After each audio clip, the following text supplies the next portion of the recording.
नमस्ते मित्रों, मैं योगाचार्य अशोक शास्त्री अपने चैनल योगाचार्य अशोक शास्त्री में आप सभी का हार्दिक स्वागत करता हूं। देखिए, हमने अपने कुछ वीडियो जो कोरोना महामारी के को लेकर कि हमें कौन कौन से आसन हमें करने चाहिए, कौन से हमको प्राणायाम करने चाहिए, वो अपनी 2 वीडियो में हमने आप लोगों को बताई। अब मान लीजिए जिन लोगों को कुछ सांस लेने में थोड़ी दिक्कत हो रही है, थोड़ी, या जिनको कुछ कठिनाई से सांस आ रहा है, तो ऐसा हम क्या अपने साथ में रखें जिससे वो जो वायरस इस समय वायरस है कोरोना वाला, वो वायरस हमारे पास तक ना आए।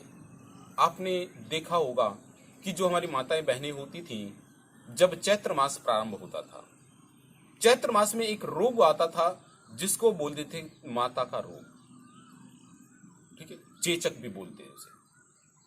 जो माता या चेचक का जो रोग होता है, तो वो माताएं करती क्या थी, वो अपने छोटे छोटे बच्चों के कपूर बांध देती थी, गले में लटका देती थी, बाजू में बांध देती थी या तगड़ी बांध देती थी, और वो कपूर बांधती थी जिससे वो जो चेचक का रोग था, माता का रोग था, वो उस बच्चे को छू नहीं पाता था। क्योंकि वो भी क्या था, एक वायरस होता था जिसके कारण से वो रोग पैदा हो जाता था, और सभी माताएं बहनें उसको बांधती थी। उनसे पूछा जाता था कि आप इसको क्यों बांधती हैं, तो वो कहती थी कि कहीं मेरे बच्चे को ये माता का रोग ना हो जाए, क्योंकि वो भी एक छुआछूत का रोग होता था। जिस घर में वो माता का रोग हो जाता था, वो चेचक का रोग होता था, उस घर में के बाहर एक नीम की टहनी टांग दी जाती थी, उस बच्चे के सिरहाने नीम की टहनी रख दी जाती थी, और उसके घर में कोई और व्यक्ति, अन्य बच्चे नहीं जा पाते थे कि भैया उस घर में मत जाना, उसमें माता का रोग हो रहा है। तो इसी प्रकार से जो एक कोरोना महामारी है, उसमें भी देखिए किसी व्यक्ति को यदि वो पॉजिटिव पाया जाता है, तो उस घर में कोई व्यक्ति प्रवेश करने नहीं कर पाता, उस घर में जाते हुए डर लगता है। तो हम लोग अपने आप को सुरक्षित रख सकें, अपने परिवार को सुरक्षित रख सकते हैं, अपने इष्ट मित्रों को सुरक्षित रखें, तो हम ऐसा अपने साथ में हम क्या क्या चीजें रखें जिससे हमें सांस लेने में भी आसानी हो, हमें सांस है वो सुचारू रूप से आ सके, सांस लेने में तकलीफ ना हो। जब तकलीफ होती है तो छाती पर, गले में विक्स लगा ली जाती है थोड़ा, क्योंकि उसमें भी सबसे पहले जब कोरोना होता है तो धीमा बुखार चढ़ता है या तीव्र बुखार होता है। वो बुखार होने के पश्चात में गले में जकड़न आती है, गले में सांस लेने में दिक्कत आती है, गला सूख जाता है बिल्कुल। उसके पश्चात में फिर फेफड़ों में जो मलगम होता है वो जम जाता है। सांस, अब जब मलगम वो जम जाता है गोंद की तरह, तो हमारे फेफड़े चिपक जाते हैं, अब उसमें फुलाव नहीं हो पाता है, वो फुलाव नहीं हो पाता है, और जब फुलाव नहीं होता है तो सांस लेने में दिक्कत होती है, ऑक्सीजन की कमी होती चली जाती है। लेकिन परमात्मा ने हमें ऑक्सीजन इतनी भरपूर मात्रा में दी है कि हम रोजाना इस समय जिसके आसपास में पीपल का पेड़ हो, तुलसी के पेड़ हो, जैसे हमारे आश्रम में है, आश्रम में हमारे पीपल का पेड़ भी लगा हुआ है, पीपल का पेड़ लगा हुआ है, तुलसा बोई हुई है, और हरियाली है। इस प्रकार से जो हरियाली में हम बैठे, रोजाना जो हरियाली में हम प्रकृति को अपने आप को सपोर्ट कर दें, हम प्रकृति को की गोद में जाएं, प्रकृति को शुद्ध करें।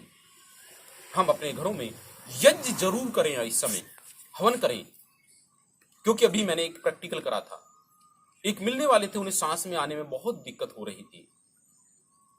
उनसे मैंने कहा कि भाई एक काम करो, आप एक यज्ञ करा लें। उन्होंने मेरे कहने से एक यज्ञ कराया, और जिस एक लड़का था, बहुत ही युवा, लगभग 22-23 साल का लड़का था, उसे सांस नहीं आ रहा था।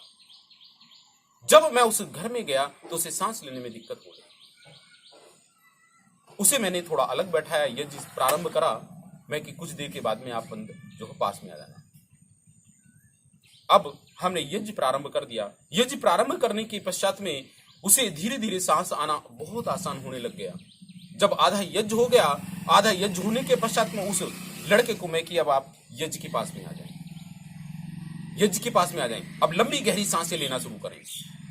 और यज्ञ हमारा समाप्त नहीं हो पाया था, उसका सांस जो है नॉर्मल हो गया।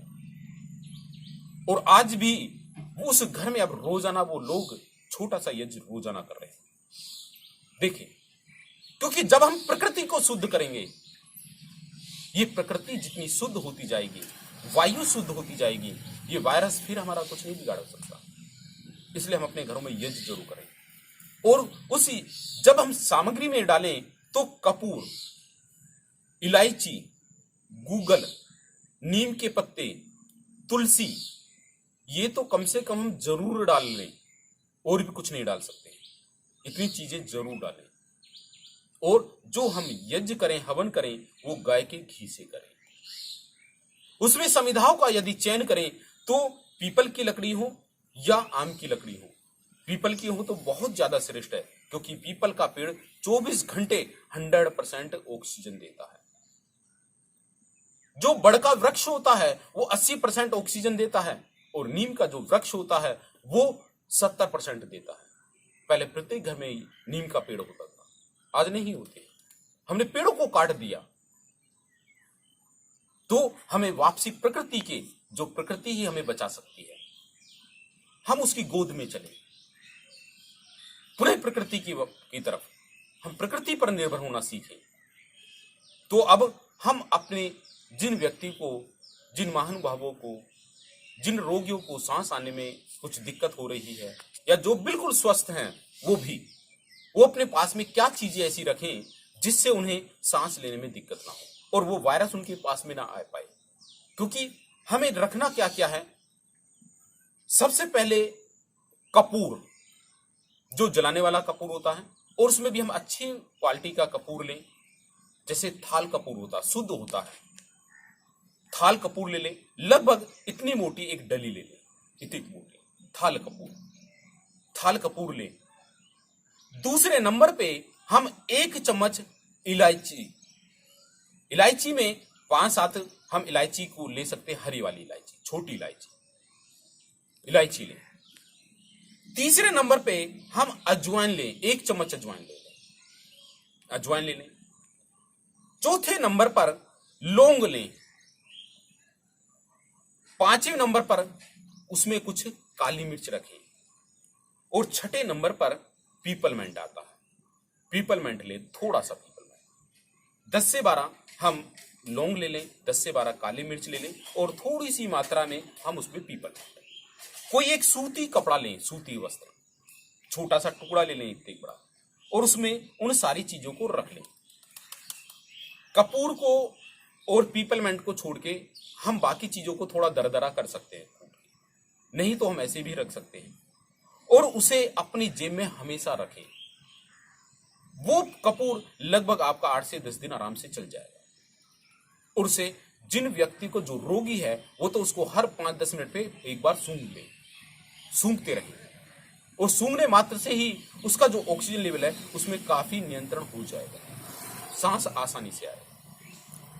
तो हम अपने पास में ये जरूर रखें, जिससे हमें ये रोग ना छू पाए।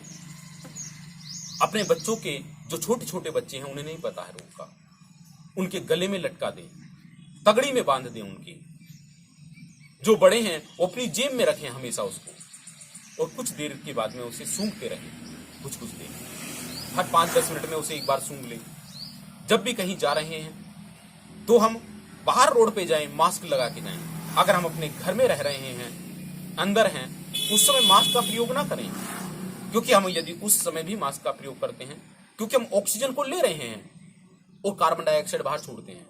मास्क लगा लिया तो कार्बन डाइऑक्साइड हम छोड़ रहे हैं, लेकिन जब हम सांस ले रहे हैं वो वापसी कार्बन डाइऑक्साइड हमारे अंदर जा रही है, जिसके कारण से हमारे अंदर ऑक्सीजन की कमी होती जा रही है। वो ऑक्सीजन की कमी हमारे अंदर ना हो तो हम बाहर जाते वक्त ही केवल मास्क का प्रयोग करें। घर में रहते हुए किसी ऐसे स्थान पर जहां पे कोई ना हो और प्रकृति के शुद्ध वातावरण हो, वहां पे उस स्थान पर भी हम मास्क का प्रयोग ना करें। यज्ञ में बैठे कुछ समय के लिए तो मास्क लगाएं, लेकिन उसके पश्चात में जब अग्नि प्रज्वलित हो जाए वहां पे मास्क का प्रयोग ना करें।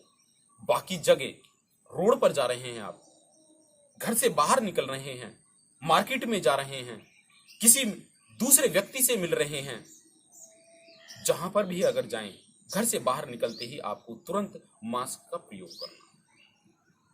लेकिन लोग करते हैं कि घर में भी मास्क का प्रयोग कर रहे हैं।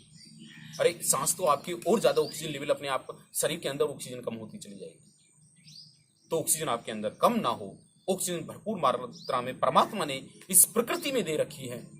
क्योंकि सांस आने में इसलिए दिक्कत होती है क्योंकि जो हमारे फेफड़े होते हैं वो जो ऑक्सीजन को अलग करते हैं, अलग अलग जो है, लेकिन अब वो क्षमता उनमें फेफड़ों में नहीं रह पाती, इसलिए उन्हें सांस लेने में दिक्कत हो रही है। तो हमारे फेफड़े अच्छे से काम करते रहें, उसके लिए आप योग करें। मैंने जो आसन आपको बताए हैं वो आसन करें, जो प्राणायाम आपको बताए हैं वो प्राणायाम जरूर करें। और साथ में जो ये एक पुड़िया मैंने आपको बताई है, कपूर, अजवाइन, लौंग, इलायची, काली मिर्च और पीपल मिंट, थोड़ी थोड़ी मात्रा में उसे लेकर एक सूती वस्त्र में बांध लें और उसे सूंघते रहें, जिससे बहुत लाभ आपको लोगों को मिलेगा। और हम सब इस क्रिया को अपने घरों में अपने मित्रों को जरूर कराएं, जो भी आपके परिचित है सभी को कराएं। और इस वीडियो को ज्यादा से ज्यादा जो शेयर करें, लाइक करें, और जिन्होंने हमारे इस चैनल को सब्सक्राइब नहीं करा है वो हमारे चैनल को भी सब्सक्राइब करें।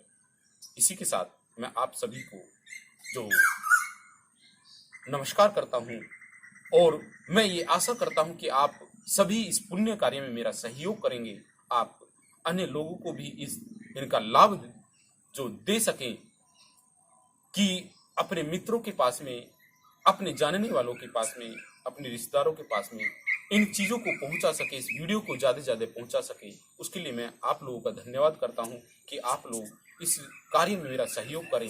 मेरे पास में बहुत लोगों के फोन कॉल्स आए कि हम आचार्य जी हम ऐसा क्या करें, क्या चीज अपने पास में रखें।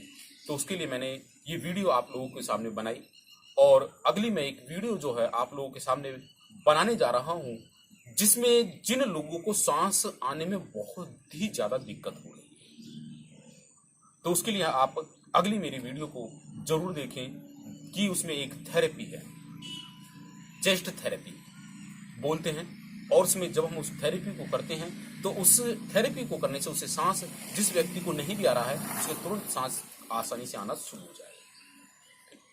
इसी के साथ मैं अब अपनी आज की इस वीडियो को समाप्त करता हूँ। इति ओम।